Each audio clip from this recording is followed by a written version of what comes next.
पुण्यातील गाजलेल्या केतन अग्रवाल हत्या प्रकरणात अखेर आरोपींनी हत्येची कबुली दिल्याचा दावा पोलीस करतायत। सिया गोयल आणि चेतन चौधरी या दोन्ही आरोपींना अतिरिक्त 3 दिवसांची पोलीस कोठडी देण्याची पोलिसांची मागणी न्यायालयाने फेटाळली।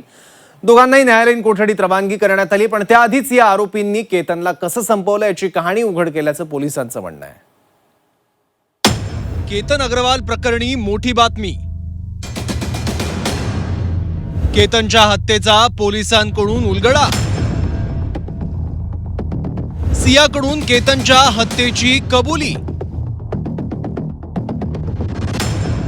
चौकशीत सिया चेतनचा कबुली जबाब। केतन अग्रवालच्या हत्या प्रकरणात अटकेत असलेल्या सिया गोयल आणि चेतन चौधरी या दोन्ही आरोपींचे मोबाईल चॅट फॉरेन्सिक तपासातून रिकव्हर करण्यात आले आहेत।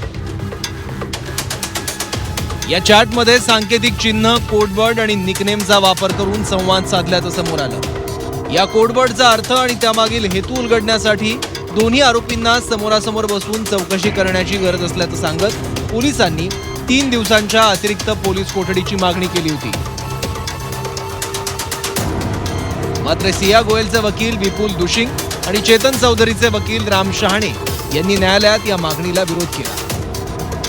केवळ चॅटमधील सांकेतिक शब्दांचा अर्थ जाणून घेण्यासाठी पोलीस कोठडी देण्याची गरज नसल्याचा युक्तिवाद बचाव पक्षानं केला। दोन्ही बाजूंचा युक्तिवाद ऐकल्यानंतर न्यायालयानं पोलीस कोठडीची मागणी फेटाळली आणि दोन्ही आरोपींना न्यायालयीन कोठडीत पाठवलंय। न्यायालयापुढे आम्ही दोन्ही आरोपींना हजर केले होते। आज माननीय न्यायालयाने त्यांना न्यायिक कोठडीमध्ये रवाना केलेले आहे। पोलिसांनी पोलीस कोठडी वाढण्याची मागणी केली? हो, आम्ही आज माननीय न्यायालयापुढे आम्हाला पोलीस कोठडी वाढवून देण्यासाठी विनंती केली होती। यापुढे काय तपास करणार? तपास चालू आहे। तपासामध्ये अनेक दिशेला तपास चालू आहे। आम्ही आमचा तपास माननीय SP सरांच्या मार्गदर्शनाखाली योग्य दिशेने चालू आहे। सिया आणि चेतनला न्यायालयीन कोठडी मिळाली असली तरी पोलिसांच्या दाव्यानुसार तपासादरम्यान आणि घटनास्थळावरील सीन रिक्रिएशनच्या वेळी आरोपी सिया गोयल आणि चेतन चौधरी यांनी केतन अग्रवालच्या हत्येबाबत कबुली जबाब दिल्याचं तपास यंत्रणेचं म्हणणं आहे।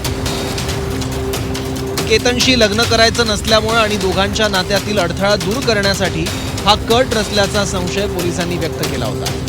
सिया आणि चेतनच्या जबाबामुळे या प्रकरणात सबळ पुरावे असल्याचाही दावा तपास यंत्रणा करते आहे। पोलीस या हत्या प्रकरणाचा उलगडा झाल्याचं सांगत असले तरी या प्रकरणातील सर्व आरोप आणि पोलिसांचे दावे न्यायालयीन प्रक्रियेत सिद्ध होणं अद्याप बाकी आहे। आता न्यायालयीन कोठडीत असलेल्या दोन्ही आरोपींविरोधातील पुरावे आणि तपासाचा पुढील टप्पा काय ठरतो याकडे सर्वांचं लक्ष लागलंय। चैत्राली राजापूरकर, झी 24 तास, मावळ।